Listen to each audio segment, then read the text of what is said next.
내가 더 소름 끼쳐. 누군가의 입에서 그 말이 떨어졌는데요. 방 안 공기가 아주 얇게 갈라지는 느낌이 들었습니다. 누가 누구에게 그렇게 말했는지 순간 분간이 안 됐어요. 차정원이 먼저 숨을 고르고 방금 뭐라고요?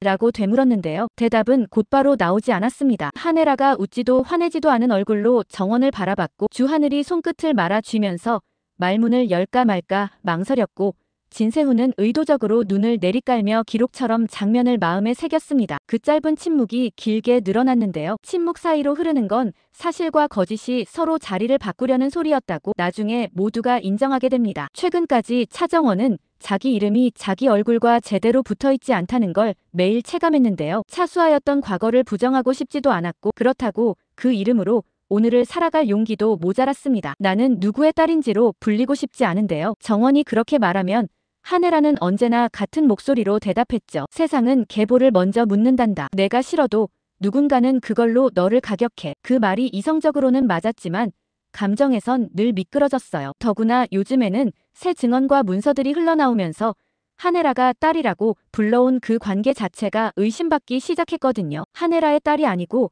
주영채의 딸일 수도 있다. 이 가설이 커뮤니티와 이사회 복도에 동시에 떠돌면서 정원은 자신이 서 있는 바닥이 눅눅하게 꺼지는 느낌을 받았습니다. 그 시각 주하늘은 다른 계산을 하고 있었는데요. 주하늘은 재벌가 후계자로 집안의 안정을 최우선으로 두는 사람입니다. 그래서 사랑도 안정 안에 넣어 생각하곤 했죠. 사랑은 기록으로 남지 않지만 선택은 남습니다. 주하늘이 늘 그렇게 말했는데요. 정원을 사랑하는 마음을 감추지 않았지만 그 사랑 때문에 집안이 흔들리는 건 원하지 않았습니다. 요즘 공난숙이 제안한 합작안이 아주 달콤했거든요. 공난숙은 노이즈는 시장이 가장 싫어합니다. 결단하시면 더 크라운은 건양의 장기 프로젝트에 참여하죠라고 말했는데요. 말끝에 다만 집안의 정리가 선행돼야 합니다라는 조건을 은근하게 덧붙였습니다. 그 정리가 정확히 누구를 향하는 말인지 모두가 알면서도 모른 척 지나가고 있었죠. 진세훈은 다르게 움직였습니다. 진세훈은 정의를 말하면서도 현실의 표정들을 모으는 인물인데요. 그래서 사람들은 그를 믿고 싶어 하면서도 동시에 경계했죠. 세훈 씨, 당신은 언제나 증거를 먼저 찾는데요. 그런데 관계에는 증거보다 먼저 오는 기척이 있어요. 어느 날 정원이 그렇게 말했는데요. 진세훈은 그래도 기척을 기록으로 남겨야 움직일 수 있어요 라고 답했습니다. 그래서 그가 먼저 파고든 건 오래된 호적 등본과 병원 기록 그리고 구 실장이 보관하던 내부 메모였습니다. 구 실장은 한혜라의 곁을 오래 지킨 실무형 인물인데요. 겉으로는 말수가 적고 충성심이 깊어 보이지만 실은 누구에게 충성하느냐를 상황에 따라 바꾸는 사람입니다. 구 실장이 쥔 작은 메모 하나가 정원의 심장을 잠깐 멈추게 했습니다. 출생확인서, 원본 열람 제한, 문의 윤비서. 짧은 문장인데 무게가 길게 늘어지는 종류였죠. 윤비서는 헤라의 그림자 같은 존재인데요. 늘 조용하지만 필요한 타이밍에는 먼저 전화가 옵니다. 정원 씨, 오늘은 회사로 오시지 말죠. 윤비서가 그렇게 말한 날 회사 로비에서는 이미 다른 일이 벌어지고 있었습니다. 진세미가 기자 몇 명과 함께 비공식 라운드를 돌고 있었거든요. 진세미는 진세훈의 가족과 연관된 인물로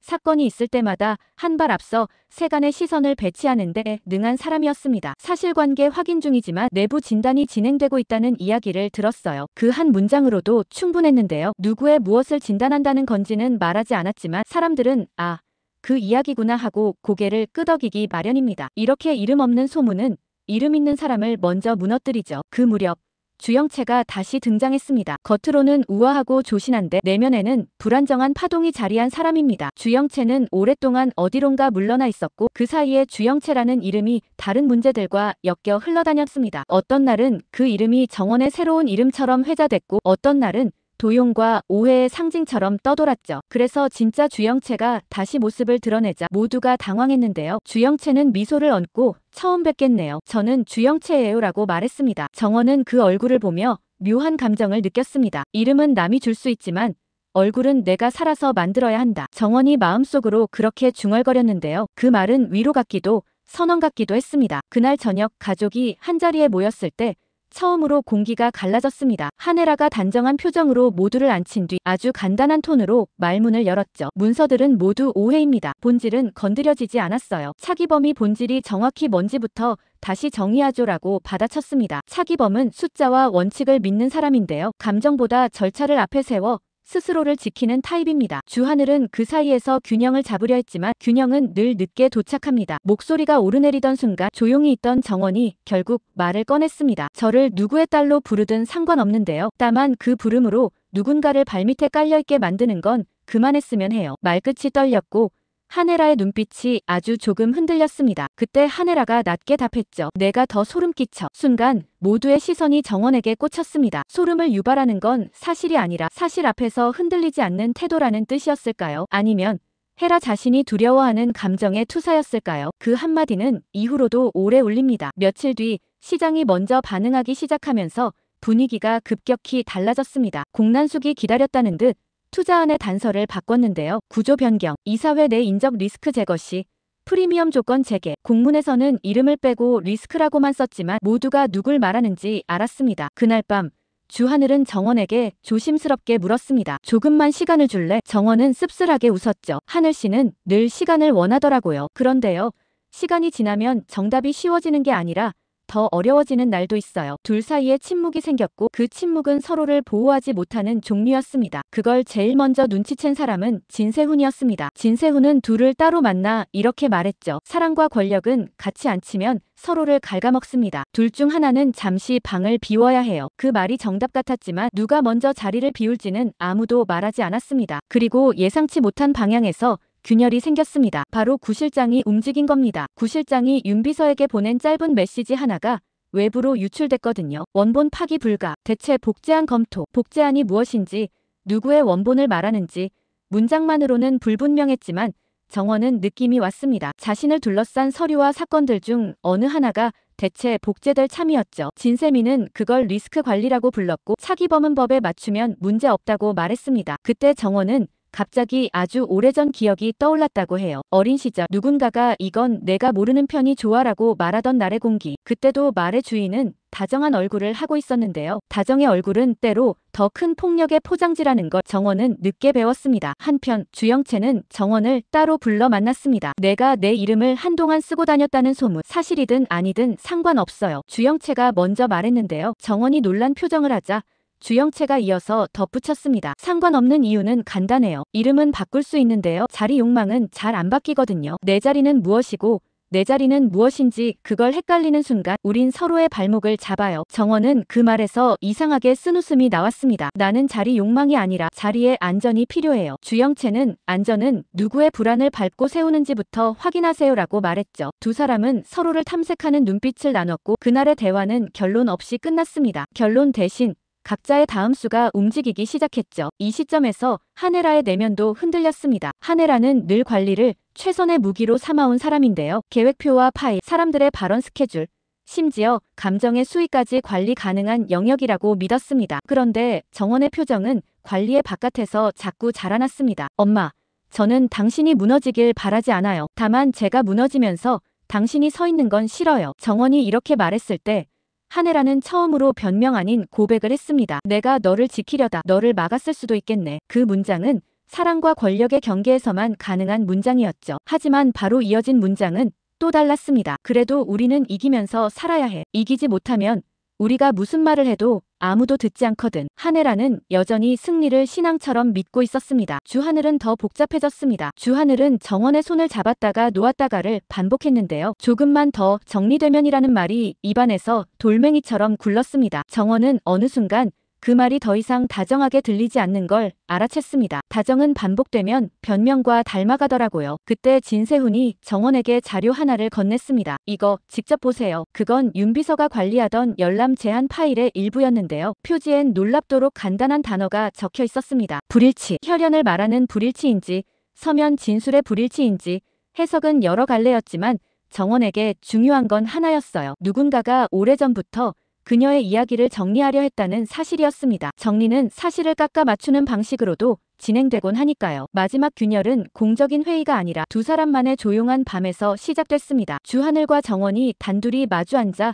말을 아끼고 있던 밤, 전화가 울렸습니다. 발신자는 표시되지 않았고요. 짧은 정적 후 낮은 목소리가 한마디를 흘렸습니다. 조용히. 그건 경고처럼 들렸고 동시에 비밀번호처럼 들렸습니다. 통화가 끊기자 정원이 먼저 입을 열었죠. 하늘씨. 이 관계에서 누가 더 위험한지 이제는 알겠죠? 주하늘은 대답 대신 눈을 감았습니다. 침묵이 길어졌고 정원은 자리에서 일어났습니다. 내일부턴 제자리로 돌아갈게요. 누군가의 딸이 아니라 저라는 자리로요. 정원이 그렇게 말하고 떠나자 주하늘은 손등으로 이마를 천천히 훑으며 아주 조용히 중얼거렸습니다. 내가 더 소름 끼쳐 그러니까 내가 무너진다. 스스로도 놀란 고백이었죠. 사랑 앞에서 강한 사람이 되는 법을 배운 줄 알았는데 막상 부딪히니 사랑은 그를 더 약하게 만들었습니다. 이후로 사건은 두 갈래로 흘러갑니다. 한 갈래는 이사회와 시장의 언어로, 또 한 갈래는 가족과 기억의 언어로요. 공난숙은 합작안을 조건부로 확정하면서 진태석에게 따로 신호를 보냈습니다. 지금이 기회예요. 진태석은 오래 축적한 인맥으로 수면 아래 표를 움직였고 황 실장은 중립을 내세우며 사실상 헤라 쪽에 힘을 실었습니다. 숫자는 헤라에게 유리했는데요. 문제는 감정이었어요. 감정은 숫자보다 느리게 움직이지만 움직이기 시작하면 배로 오래갑니다. 그 느린 물결이 누구를 데려갈지 아무도 장담하지 못했습니다. 마지막 고비는 의외로 조미향이 만들었습니다. 조미향이 정원에게 조심스럽게 봉투 하나를 건넸습니다. 이거 제가 보관하던 거예요. 아무도 믿기 어려울 때는 그래도 본인이 먼저 읽어야 하잖아요. 봉투 안에는 오래된 상담 기록과 간단한 소견서, 그리고 서명 하나가 들어있었는데요. 서명은 선명했고 날짜는 애매하게 가려져 있었습니다. 정원은 한 줄 한 줄 읽어나가다 어느 지점에서 멈춰 섰습니다. 이건 저를 보호하려는 문서가 아닌데요. 저를 운반하려는 문서네요. 운반. 단어가 묘하게 맞았습니다. 한 사람의 삶이 장소와 관계를 옮겨다니는 동안 누군가는 그 상자를 붙잡고 흔들었다는 뜻이었죠. 정원은 봉투를 들고 한혜라를 찾아갔습니다. 엄마, 제가 처음부터 엄마의 딸이 아니었을 수도 있다는 말 해볼게요. 그런데 그 말이 엄마를 없애진 않아요. 저에게 엄마는 제 삶에서 너무 오래 있었고 그 시간만큼 엄마가 제게 한 선택들도 있었으니까요. 한혜라는 가만히 듣다가 고개를 들어 말했습니다. 내가 더 소름 끼쳐. 이렇게 말할 수 있는 내가. 나는 그 점이 가장 두려워. 그 말은 사랑이자 항복이자 또 다른 시작의 문장이었습니다. 그 다음 한혜라는 아주 낮은 목소리로 덧붙였죠. 그래도 우리가 이기자는 마음은 버리지 말자. 이기되 내 자리로 이겨. 처음으로 우리와 내의 경계를 정직하게 분리한 순간이었습니다. 진세훈은 그날 밤 짧은 메시지를 보냈습니다. 정원 씨, 다음 단계로 가죠. 이번엔 기록이 아니라 선택으로. 정원은 한참을 바라보다가 답장을 보냈습니다. 네, 기록은 충분히 흔들렸고요. 이제 선택으로 흔들 차례예요. 선택은 곧 누군가를 떠나보내거나 끌어당기는 일인데요. 정원은 떠나보내야 할 것과 붙잡아야 할 것을 나눠 적었습니다. 붙잡기 이름, 내일, 나의 사람들, 내려놓기 가짜 안전, 타인의 승리 공식, 침묵. 그 사이 주하늘은 홀로 서재에서 오래 앉아 있었습니다. 문득 깨달았대요. 사랑은 내 편이 되어달라는 말이 아니라 내 편의 모양을 이해하겠다는 약속이구나. 다음날 주하늘은 정원을 찾아가 짧게 말했습니다. 내가 먼저 방을 비울게. 너를 지키기 위해 비우는 게 아니고 나를 위해 비우는 거야. 그래야 다시 만날 때 우리가 둘 다 사람으로 설 수 있을 것 같아서. 정원은 고개를 끄덕였습니다. 고마워요. 그 약속을 믿지는 않을게요. 대신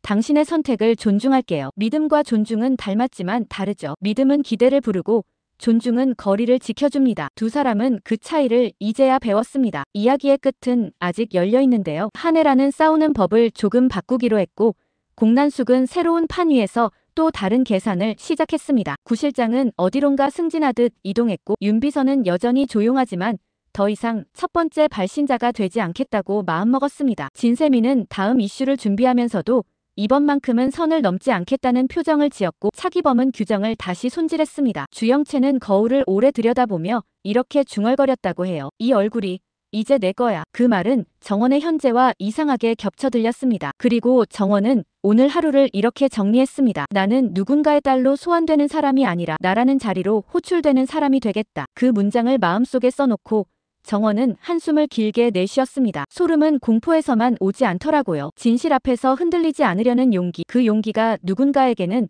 더 소름 끼칠 수 있다는 걸 이제 알게 됐습니다. 그래서 결말은 아직 없습니다. 대신 다음 장의 첫 문장이 준비되어 있죠. 조용히. 정원이 웃으면서 고개를 저었습니다. 아니요. 이번엔 크게. 누가 누구의 이름을 쓰느냐가 아니라 누가 자기 이름으로 어떤 결정을 내리느냐를 중심으로 흘러가게 됩니다. 한혜라의 권력과 차정원의 자의식, 주하늘의 책임과 사랑, 진세훈의 기록과 선택, 주영채의 자리, 욕망과 불안, 이 모든 것이 서로의 경계를 두드리며 다음 심리적 클라이맥스를 준비하고 있는데요. 무엇이 먼저 터질지는 아무도 모릅니다. 다만 분명한 건 하나예요. 내가 더 소름 끼쳐라는 말은 이제 공포의 문장이 아니라 각자에게 돌아온 거울의 문장이라는 거죠. 각자는 자기 얼굴을 계속 마주보게 될 겁니다.